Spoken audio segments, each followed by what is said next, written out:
अगर हमें हराया तो ईवीएम ने हराया है। जब तक देश के प्रधानमंत्री जी पर ईवीएम है, मैं कहता हूँ पूरा देश भी एक हो जाएगा ना, तब भी किसी की सरकार नहीं बन सकती। राहुल जी और प्रियंका गांधी जी से मेरी बात हुई थी, उनका कहना है कि बहुत जल्द हम पूरे देश में ईवीएम के खिलाफ धरना प्रदर्शन करेंगे, आंदोलन होंगे। मैं कह रहा हूँ एक बजरंग दल हो या आरएसएस हो या कोई भी संस्था हो जो देश में नफरत फैलाने का काम करेगी, उसको बैन करना चाहिए। इंडिया गठबंधन की मीटिंग बहुत जल्दी है और इंडिया गठबंधन एक है, मजबूत है और 2024 में जो हमसे गलतियां हुई हैं हम उनको बिल्कुल खत्म करने का काम करेंगे। जब एक संसद सेफ नहीं है इस सरकार में, तो क्या देश का नागरिक सुरक्षित होगा?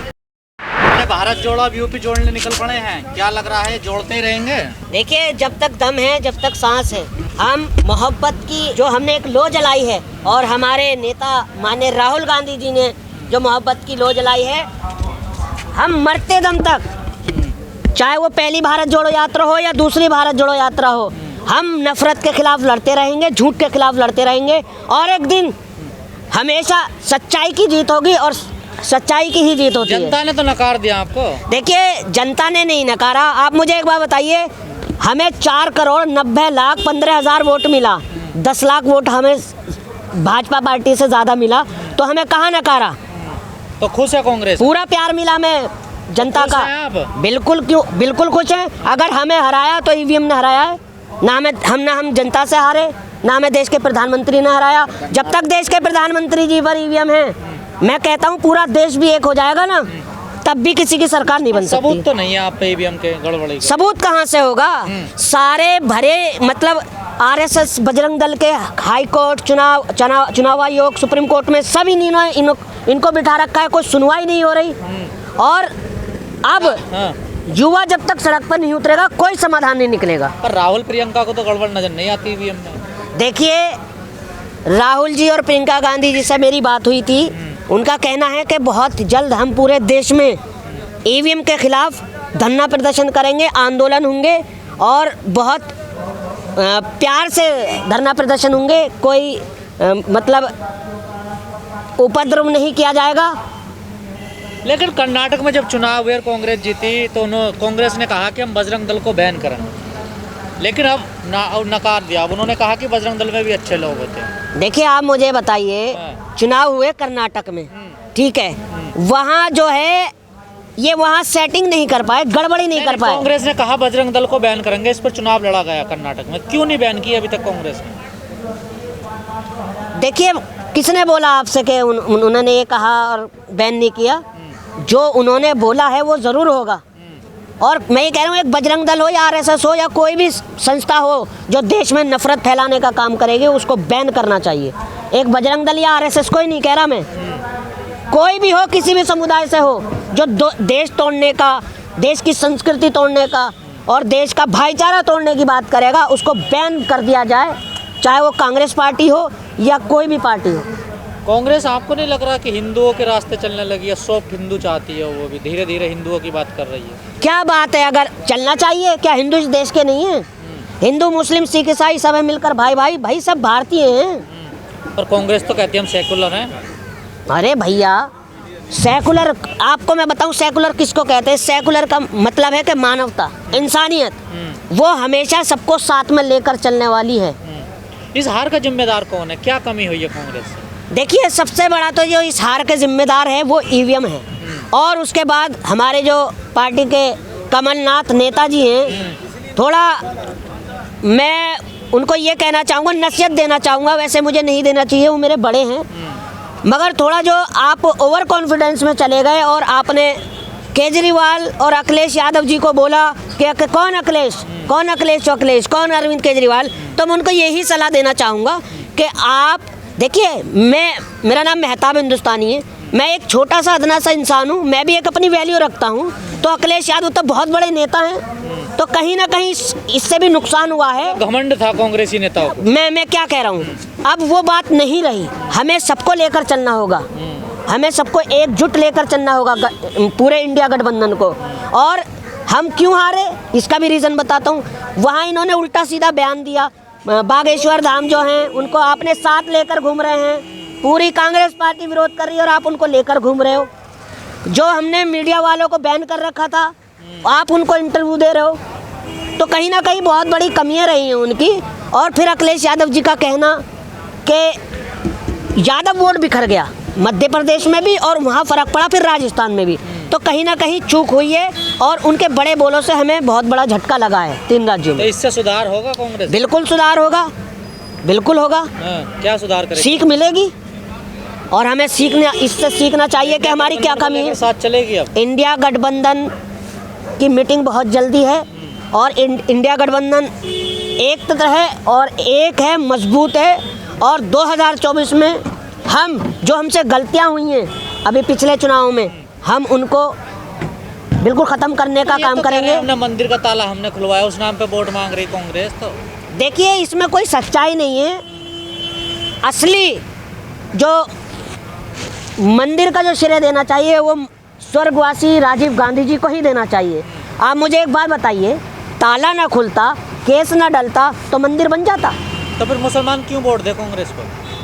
अरे भैया, मुझे ना ही ऐतराज़ मंदिर से है, ना ही मुझे मस्जिद से है, मुझे मतलब रोज़गार से है, बेरोज़गारी से है, देश की जो मेरी बेटी पीड़ित है उससे है। आज आप देख लीजिए कि क्या स्थिति है देश की बेटी की। एक जज जिलाधिकारी, आपने सुना होगा, पत्रकार हैं, कि उनको किस तरह से पीड़ित किया गया है बड़े जजों के ज़रिए। उन्होंने एक लेटर, उन्होंने एक पत्र लिखा। आज ये नौबत आ गई है इस सरकार में कि चीफ जस्टिस सुप्रीम कोर्ट के जो दिव्या चंद्रचूड़ हैं उनको लेटर लिखना पड़ गया कि आप मुझे मृत्यु दंड दे दीजिए। तो ये कहाँ सेफ है हमारे देश की बेटियाँ? भारतीय जनता पार्टी कहती है कि बेटी बचाओ बेटी पढ़ाओ। रोजगार मुद्दा क्यों नहीं बन पा रहा चुनावों में?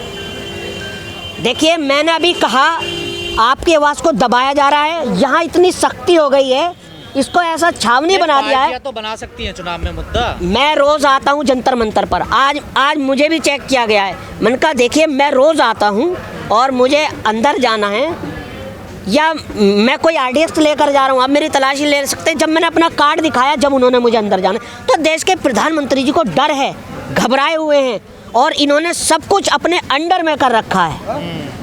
प्रशासन भी क्या करे, दबाव में है भाई वो भी। तानाशाही चल रही है, बिल्कुल तानाशाही चल रही है, बिल्कुल। और अब देख लीजिए, एक विधायक, आपने अभी एक न्यूज़ देखी होगी, विधायक ने एक बेटी के साथ रेप किया और ये कहते हैं बेटी बचाओ बेटी पढ़ाओ। तो कहाँ सुरक्षित है इस सरकार में? किसान का उत्पीड़न हो रहा है, देश के फौजी का उत्पीड़न हो रहा है, चाहे वो रिटायर आर्मी वाला हो, पेंशन पे कोई बात नहीं करता। पे हमला कर रही हैं आप, कैसे बात कर रही हैं? अरे भैया, फिर आपकी जो सुरक्षा है, कैसी सुरक्षा है ये? जब एक संसद सेफ नहीं है इस सरकार में, तो क्या देश का नागरिक सुरक्षित होगा? वो जो 4 बच्चे थे, 4 लोग थे, वो घर से परेशान, पैसे से परेशान, बेरोजगार थे। जब आप उनका उत्तर नहीं दोगे तो पहुंचेंगे ही। तो देखिए 2001 में हुआ, किसकी सरकार थी? उसमें कौन थे गृह मंत्री? लाल कृष्ण आडवाणी। तो फिर गृह मंत्री क्या कर रहे हैं? अब देखें कितनी सुरक्षा लगाई है। क्यों हुई चूक आपसे? खुदा ना खास्ता, चलिए उनके पास एक धुएं वाले बम थे, उनके पास आरडीएक्स होता तो क्या जान को खतरा नहीं था? चाहे वो भारतीय जनता पार्टी के सांसद थे या कोई किसी भी पार्टी के वहाँ सांसद, वहाँ सभी थे सांसद। तो इतनी बड़ी चूक कैसे? या तो सेटिंग से, और जो वहाँ के कर्नाटक के सांसद हैं, आईडी कार्ड भी वहाँ के निकले। अगर इसमें कोई कांग्रेस का सांसद होता ना, तो उस पर जिन्हें क्या क्या आतंकवादी की धाराएं और जिन्हें क्या क्या लगा देते। भाई साहब, आरिफ मोहम्मद खान मेरे मामा हैं, बीजेपी के गवर्नर हैं, फ़ोटो तो मैं भी खिंचवाता हूँ। तो क्या मैं वो बीजेपी का हो गया? कांग्रेसी हूँ। और एक 2024 में मुझे उम्मीद है, और देश के न्यायालय पे भी उम्मीद है, सुप्रीम कोर्ट जस्टिस जो हमारे चंद्रचूड़ हैं वो ईवीएम पर बैन लगा के जाएंगे। अगर आपको देश को बचाना है, लोकतंत्र को बचाना है, तो ईवीएम पर बैन लगना हो। कांग्रेस हारी वहाँ ईवीएम खराब, और जहाँ जीत गई वहाँ ईवीएम सही। देखिए, आप मानिए ना मानिए, ये ईवीएम का घपला ज़रूर है। चश्मा उतारिए, ईवीएम कट्टर ईमानदार है। अरे भैया, कट्टर ईमानदार तो आप भी दिख रहे हो मुझे। आप मुझे एक बात बताइए, आप एक मिनट, आप मुझे एक बात बताइए, जब हम चंद्रयान को ज़मीन से कंट्रोल कर सकते हैं, क्या ईवीएम को हैंग नहीं कर सकते? तो आप लोग धरना क्यों नहीं देते, प्रोटेस्ट क्यों नहीं करते? पूरे देश में प्रोटेस्ट होंगे, धरने होंगे, और एक दिन सच की बहुत जल्दी शुरू इंडिया की मीटिंग होने वाली है, बहुत जल्दी इस पर फैसला लिया जाएगा और धरने प्रदर्शन और शांतिपूर्ण धरने प्रदर्शन होंगे और एक दिन ईवीएम को बैन करा जाएगा और हमें हर चुनाव में आप लास्ट में जीत सच्चाई की होगी। कांग्रेस जीतती है बस भूल जाती है कि नहीं अब प्रोटेस्ट नहीं करना है, अब ठीक है ईवीएम ठीक है। देखिए कहाँ हारी तो कह रहे हैं भाई ईवीएम खराब हो गया। देखिए बीज भी हमारा बोया हुआ है ये ईवीएम और इसको भी हम ही काटेंगे, हम ही काटेंगे। हम ईवीएम को लेकर आए थे जनता के भले के लिए, ठीक है, मगर इसका ये दुरुपयोग कर रहे हैं भारतीय जनता पार्टी के लोग, देश के प्रधानमंत्री जी, गृह मंत्री जी। और बस मैं अपने एक शेर के साथ अपनी बात खत्म करूंगा कि ये राजनीति भी कितनी अजीब होती है, ये राजनीति भी कितनी अजीब होती है, कभी अमीर कभी गरीब होती है। धन्यवाद।